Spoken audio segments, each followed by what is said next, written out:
Welcome back, guys. Today we're here with another video. Today we're talking about the new Tier 10 Tech Tree Cruiser, the Cerberus.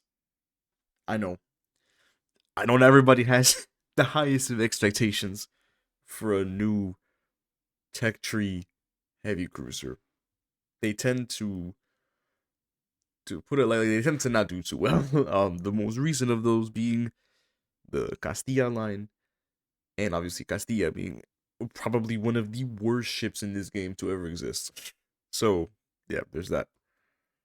Obviously in the past you've had original Marseille, which original Marseille is horrendous ship. We've had OG Goliath, another pretty bad ship on release. We've had original Petro, that was an absolute tragedy for what the expectation was for that ship in this game. And we had the Guden, the Golden Line, the Dutch cruiser, which was also a disappointment. So there's there's a bit of a history with these weak heavy cruiser tech tree lines on release. That is, obviously some of these became good. Goliath, it's a very good ship. Petro's a really good ship. Marseille, still not great. It's a much more workable now, but I wouldn't call it a properly good cruiser yet. And Golden Lion is kind of a joke at this point because of Inspano, but that's just the point. Um, Anyways, about the Cerberus. So the expectation wasn't that high for the ship, even for myself, when this ship was announced. Um, but I'm very pleased to say, after testing Cerberus, playing around with it, I can confidently say we will have, for the first time in almost 5 years since the original Venezia release in 2020, we will have a good tech tree heavy cruiser releasing in the game. No buffs needed, no changes needed out rip. It is just good off the bat. Like, that's unbelievable stuff from Wargaming. Honestly, it's an achievement for Wargaming to even have to, like, it took them almost 5 years, which is honestly kind of impressive. But finally, on release good. Please do not nerf for Wargaming. I think it's actually a relatively balanced ship. I shouldn't say pretty. It's a relatively balanced ship. Um, Moving on. So yeah, Cerberus, a new Commonwealth Cruisers. Now, if you know anything about the Commonwealth Cruisers, at least from the first early access event, you will know that this cruiser line is kind of built around two things: combat instructions and crawling smoke. Those are the two like gimmicks of the line, really. More so the crawling smoke. That's a pretty heavy gimmick of this line.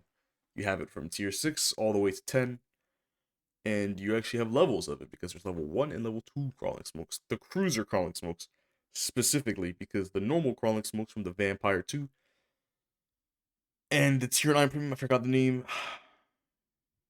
Genuinely forgot the name, tier 9 premium. Have the other version of crawling smoke, which is not the same as this one. So yeah, Cerberus. How how and why is it good? As for why, I think it's pretty deserving. We had a good tech tree CA. I mean, I think that doesn't need to be said already, but I think that's just the way it goes. How is it good? Let's see about that I can go into. So I'm gonna compare the Cerberus to its tier 9 counterparts. Actually, no. I will compare it to its British counterpart, the Goliath. So, first thing off the bat, you notice obviously his Cerberus has DFA 2, 3 crawling smoke tubes, which lasts 40 seconds of just pure time to just send it like the smokes when you're moving. And each puff has 14 seconds. So these are incredibly like you're basically sending a short burst smoke for 40 seconds straight. That's basically the best way to describe it. With Mistweaver, you can get with Mistweaver, each puff of smoke can get to 15 seconds, which is a lot of time of smoke. And with the Mistweaver, you can get the obviously the duration to like setting it a little better. So in reality, you won't have more like a minute because the last puff of smoke, if you sit in it, is around 15 seconds. So you end up having roughly a minute of smoke in this ship, and it comes back in a minute with Mistweaver.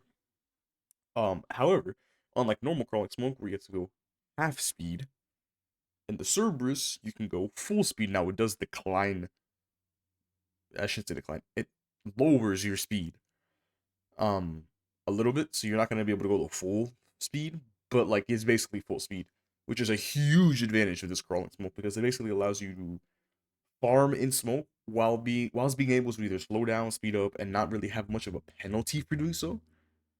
The downside, of course, is that this means that, well, you can't reach your maximum full speed, which means that if you really need to run away from somebody, well, you're kind of just stuck at a lower speed now, permanently. Well, no, should I say temporarily until your smoke runs out. So that's the main downside. But honestly, the downside is like, unless your team's already dead and you're needing to run to save your life, that really doesn't matter too much in most of these games. But so really, it is a really, really strong smoke, and I would say it is arguably one of the strongest smokes in the game, at least one of the versions of the smokes. The smokes that can really compete with this. Maybe Smoke Generator 3, maybe Fuel Smoke 3. But this is kind of a combination of best of both worlds where you get the ability to move like Fuel Smoke 3 with almost a duration of Smoke 3. So, yeah, it's a pretty good smoke.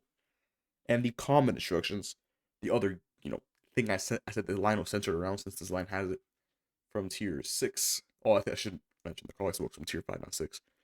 Um, So this is the best of the best common instruction. It slowly, progressively gets better throughout the tiers, which I think is pretty cool.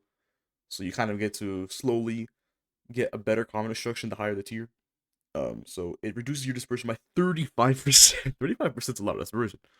It's basically a precise save too. It increases your shell velocity by 8% for 30 seconds. So instead of the encounters 25, which is and 30% dispersion, you get 35% dispersion and you get for 30 seconds, so you get an extra 5 seconds. So maybe a little more time to get an extra salvo if you miss the first, if you need to turn turrets. And of course, it sets after 3 fires. Something this line does very well because it is an HE spamming line. Um, so why am I bring in Goliath? Well, it's kind of the Commonwealth version of Goliath. It's very Goliath-esque in the way it operates, if that makes sense. Um, So you actually have more base HP than Goliath. Like you don't have the improved heals of Goliath or the extra heal. So you do have better base HP on paper, but Goliath can way out sustain the ship in a healing fight. Maneuverability, you're actually worse than Goliath maneuverability wise, at least in acceleration and turn time. And you're just like Goliath, you are a massive ship. Actually, I would say this is a bigger cruiser than Goliath, just broadside wise. It's just imagine Devonshire but like massive. That's what the whole of the ship is. So very easy to hit ship if you're open water broadside and you don't move very well. That being said, you're not slow. You go with almost 34 knots, and you have better max reverse speed. But it's like don't pretend this is gonna be a light cruiser moving around because you maneuver like you don't maneuver very well. Gun wise, you do have 12 203s. However, these are very interesting 203s. Unlike Goliath, which has larger guns, which hit incredibly hard on people, this ship has kind of the contrast where it has slightly smaller guns. They reload way faster, 5 seconds faster. They do less damage, but they also have more range. They have better turret traverse. The gun like ballistics are noticeably different because Goliath has flatter, slower shells. Cerberus has higher arcing, faster shells. So it's a bit of a different dynamic with the guns. So your Cerberus is more, you know, DPM fire, like DPM based with its fire starting and its gun damage. Goliath is more alpha strike and just heavy hitting like HE salvos with its guns. Very different gun play styles, but they kind of accomplish the same goal if they both want to HE spam at range. They can still both use their AP pretty well at close range. It's just like Goliath AP is way more effective at getting the much heavier broadside salvo when you need it. Cerberus's AP is really good at just getting quick, consistent AP salvos in a short period of time. Goliath is more like, okay, I need to hit like 1 or 2 salvos right now. I need to hit some good salvos. And Goliath will deliver. Torpedoes, they're basically the same torps. Cerberus has single fire torpedoes, so you can actually hit a Doom Spear with them. They do have a worse reload, but honestly, they're not your main weapon anyways, so I don't really mind. They're nice torpedoes. It's a little bit extra damage to get here and there, and it also means that a DD can't really rush you without at least eating torps. So it's better than nothing, I guess. The AA, the AA is a bit of a joke on this ship. Don't let the numbers fool you. Even though it has DFA too, you have basically no small caliber AA range, so you're very vulnerable to CVs and you're massive ships. So if you're not in smoke, good luck versus CVs. This good luck. Very easy target. Especially for torpedo bombers. This thing's a long cruiser. Doesn't maneuver well. GG's versus FDR. The concealment is actually better than Goliath's. You do actually have pretty good concealment in this ship as well, or at least for a cruiser of this size. um, go back to the ship itself. Here we go. Got this. All right. As for the build, I'm running the standard cruiser equipment of dispersion, acceleration, and concealment. This pretty much applies to the whole line, from tier 8 to 10. My commander build, the same one I had on Encounter. Emergency response, torpedo alert, artillery maintenance expert, air defense expert, survivalist, generalist, fully prepared, mistweaver, demo expert, honor seeker, APCS, giant hunter. APCS, you could honestly go with IFHE. If you don't take APCS, you can actually full pen DDs at much closer ranges than you would be otherwise. And I actually tried both builds. I like both builds. APCS helps against cruisers better because you can slap them much better. IFHE helps because it means that you don't full pen DDs as much at close range with AP, so you can get some nicer salvos against them. Honestly, I don't think IFHE makes much of a difference on the actual HE pen of the ship itself. So you're really just choosing what do you want to do better against, the destroyers or the cruisers. So for now I'm running APCS, obviously Giant Hunter. Now if you do have a level 15 commander for the Commonwealth, which honestly fair play. I guess you play the game a lot or you spend gold, you know. It is what it is. This is my current build. Not artillery. Grease the gears, obviously. Precise strike. Bit of an underrated skill for the commanders because 3% dispersion for fire damage, that's like pretty easy in the ship. The ship gets fire damage all the time. So if you can get dispersion for free like that, but definitely take it. And active reload for a little bit more DPM. You could take specialists. Maybe in competitive, you can make an argument for a specialist because you can actually start securing kills first with your team better. But I think the consistency of precise strike is just better. This isn't like a DD hunting kind of ship. It doesn't have hydro or radar. You're not a slapping DDs the same way Goliath is. So I wouldn't say it's necessarily the most worthwhile skill. Alternatively, you could do funny things and run tactical shooter, speed surge, or hide and seek. Honestly, either one works. And then take Blitz Strike. Why am I saying this? Well, the common destruction buffs your shell velocity by 8%. So if you take Blitz Strike, you're adding another 4%. And when you have both of these going in conjunction, I tried this before. The shell velocity gets pretty stupid. It gets pretty hilarious, honestly. How just fast your shells are coming out.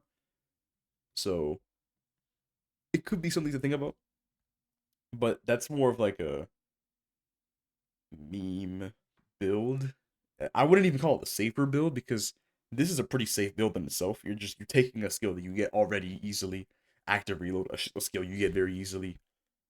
They're both very safe builds. There's really like, I guess the only unsafe part of Blitz Strike is you still have to get 7 fires or floods at least. So if you don't get any much fires in the game, you might not get it. Whilst with active reload, you kind of get it every game.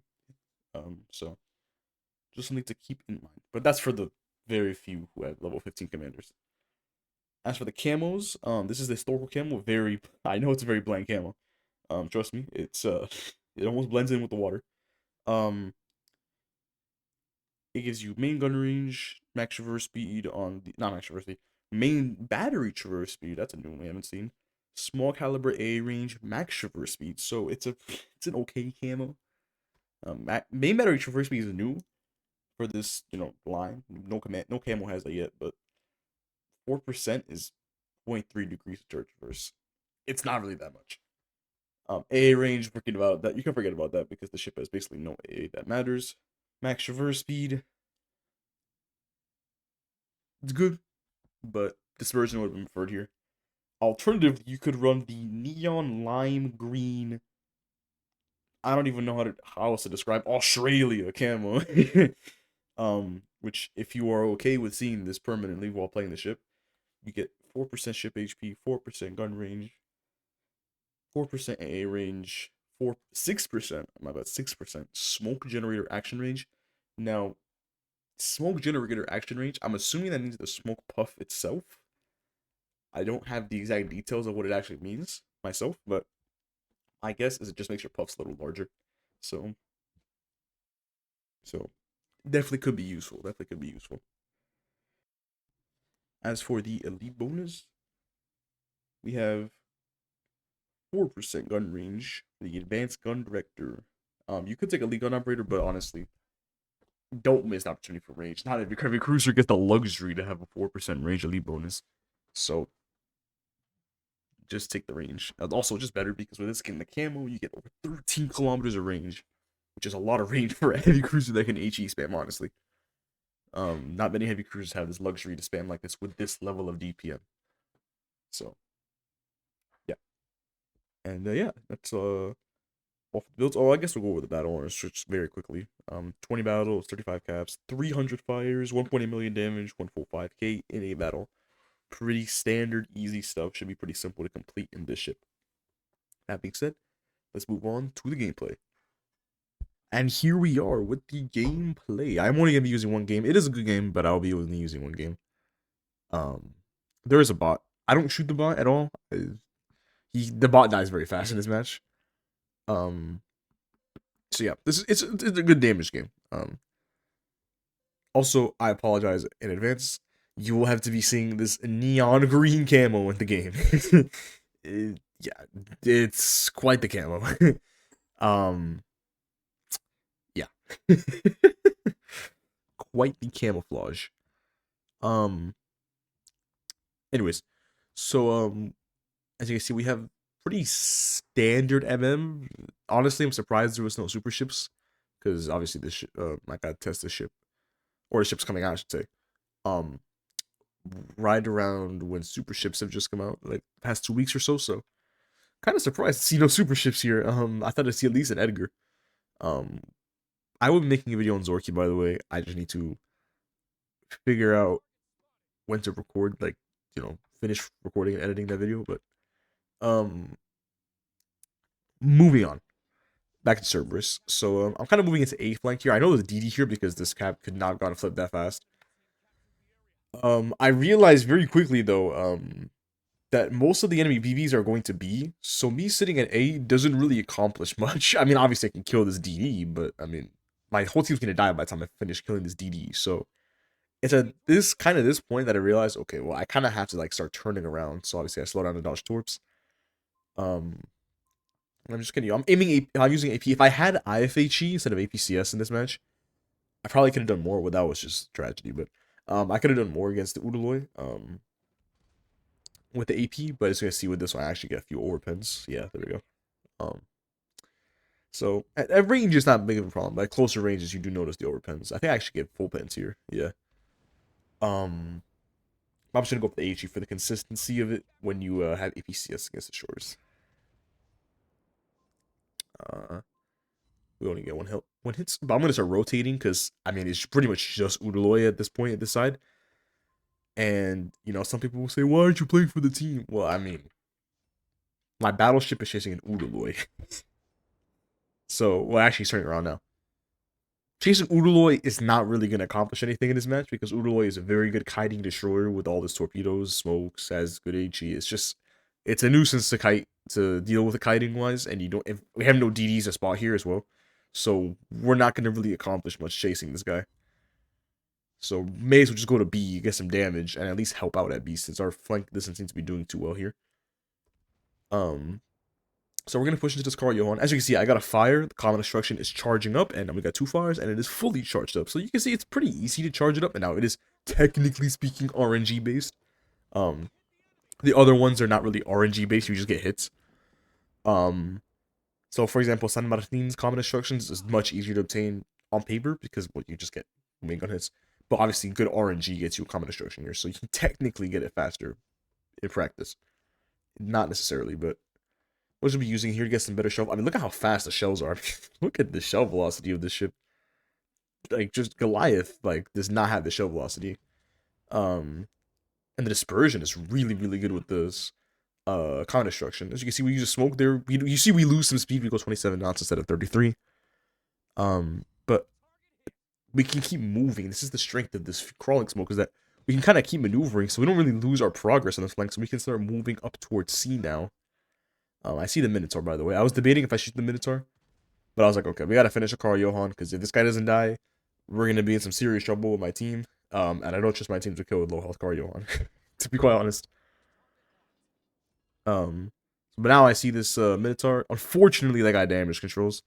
So I'm like, okay, well, I may as well take a final shot at this guy, because, like, well, I mean, if I don't kill him, who's gonna kill him?